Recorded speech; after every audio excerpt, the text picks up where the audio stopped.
Oy mga kababayan, isang maganda at mapagpalang araw ho sa atin lahat ngayong araw ho ng Lunes. Ika-4 ho ng Disyembre taong kasalukuyan po mga kababayan, mga ka-analyze. Panibagong live, panibagong reaction, opinion. Analyze ron po matutunghayan nyo dito sa ating YouTube channel. Walang iba, ko po ang inyong lingkod host, Chris Ulo, nagbabalita. Oy, good afternoon mga kababayan, Pilipinas.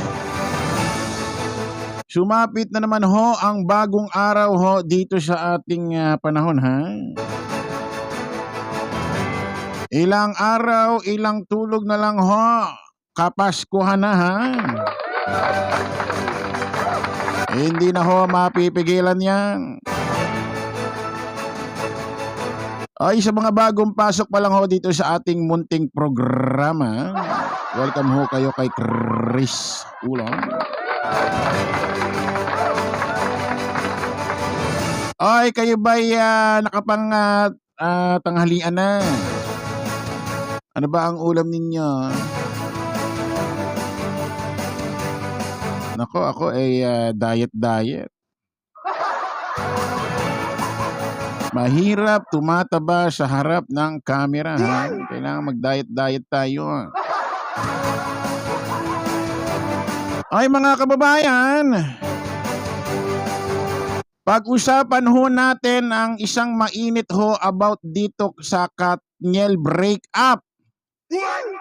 At dito kay Catherine Bernardo at dito kay Andrea Brillantes. Nako, habang kumakain kayo, ha? Habang sumusubo kayo ng mainit na pagkain ngayong pananghalian, ay makinig ho kayo rito sa ating pag-uusapan. Kumapit na kayo, Mars, at baka hindi nyo kayanin ang inyong maririnig sa sobrang init ho ng usaping ito. May kumakalat ho sa social media na kung saan ito raw ba si Catherine Bernardo ay nagpa-opera ng kanyang dibdib. Oh my goodness.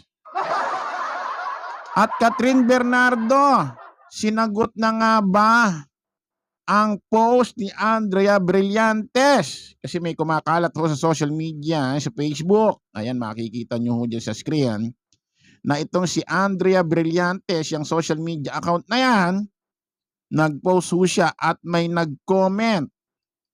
Nako, si Andrea Brillantes daw ho ba yan? Nako po.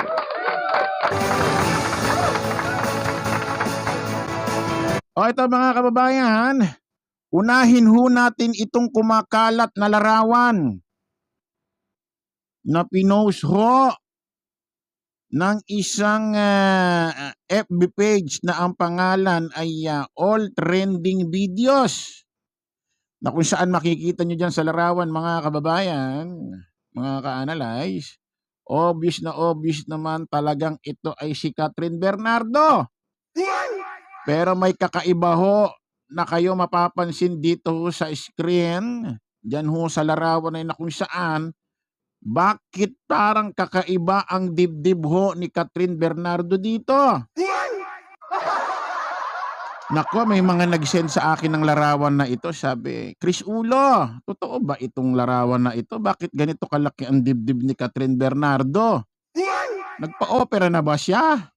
At bakit ngayong break-up nila ni Daniel, alam naman natin si Andrea Brillantes, may kalakihan ho ang dibdib. Nasasangkot ho siya sa dahilan ho ng break-up ng Katniel. Ang sabi ho ng mga nag-send, ginagaya raw ba ni Catherine Bernardo itong si Andrea Brillante sa palakihan ng dibdib?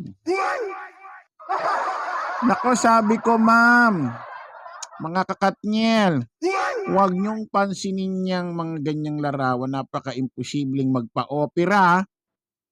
Ito si Catherine Bernardo at ganito pa kalaking dibdib. Nako, yung paniwalaan yan, fake news yan.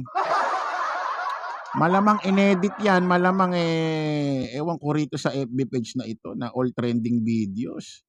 Siya ang nag-post yan. Nako, All Trending Videos. Ba't anong ginawa mo sa larawan ni Katniel?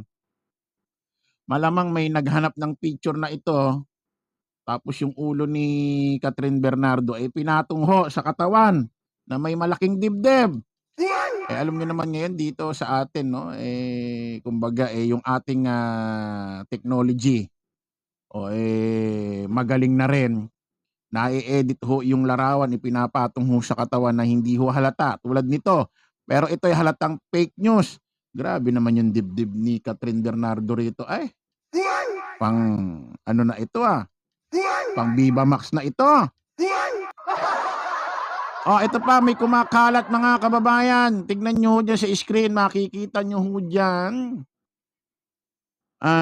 Sa FB page na yan nakalagay, ang name is Andrea Brillantes. May blue check.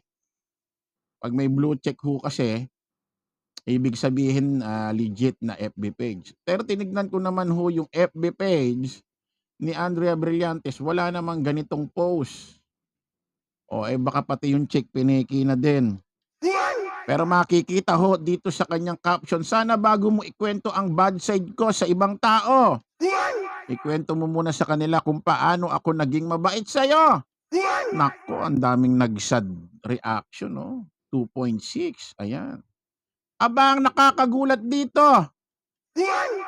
May nag-comment na ang FB page, ang pangalan Catherine Bernardo Official. At yung mukhang ginamit ay si Catherine Bernardo din. Aba, mga kababayan, mga ka-analyze. Ang isinagot ho ng FB page na Catherine Bernardo Official sa post ni Andrea Brillantes dito sa FB page na to. Hindi ho natin alam kung may katotohanan ito ha. Ang sagot ho ng FB page na Catherine Bernardo Official ay tite. Alam nyo ba na yung comment ng Catherine Bernardo Official nakatanggap ng 50,000.6. 50,000 mahigit na reaction na tawa at wow. Grabe ito. Sino kaya? Ewan ho natin kung may katotohanan ito kasi hinahanap ho natin itong post sa FB page ni Andrea Brillantes. Wala naman. Tapos tong Catherine Bernardo Official, wala rin naman blue check. Hindi ho natin alam kung gaano ho may katotohanan ito, ha? Pero grabe. Tinignan ko yung FB page ni Andrea Brillantes, hanggang ngayon ho, wala pa ho siyang mga kasagutan sa mga ibinabato sa kanya.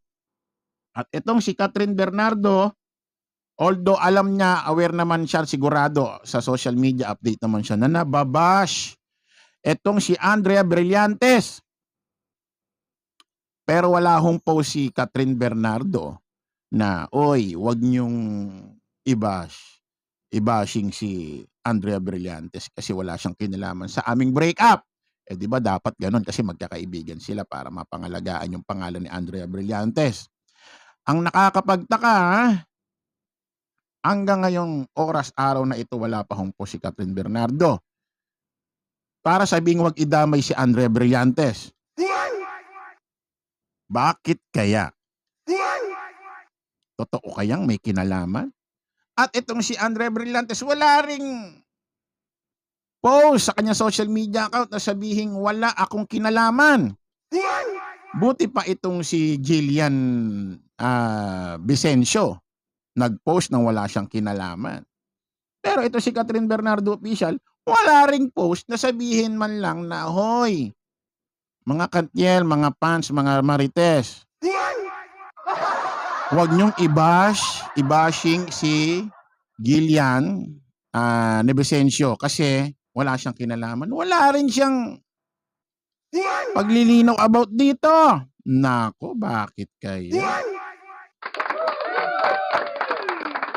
Oy, mga kababayan, mga kakatnyel, mga ka-analyze, liwanagin natin ito. Etong Andrea Brillantes na sagutan sa comment section, hindi ko alam kung gaano katotoo ito.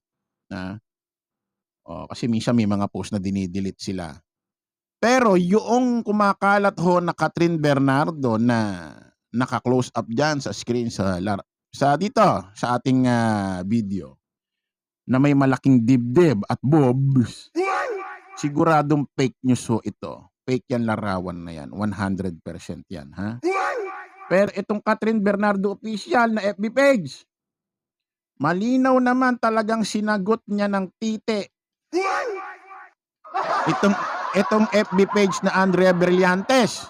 Pero hindi ho natin alam kung totoong legit FB page itong Catherine Bernardo official na pagmamay-ari ni Catherine.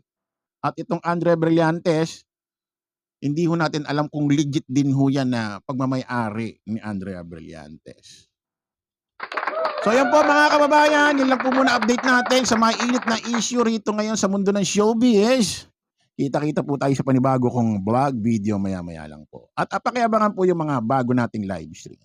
Maraming salamat po. Paalam po samantala ang inyong lingkod Chris Ulo. Happy Monday! Magmula ho rito sa bansang Pilipinas.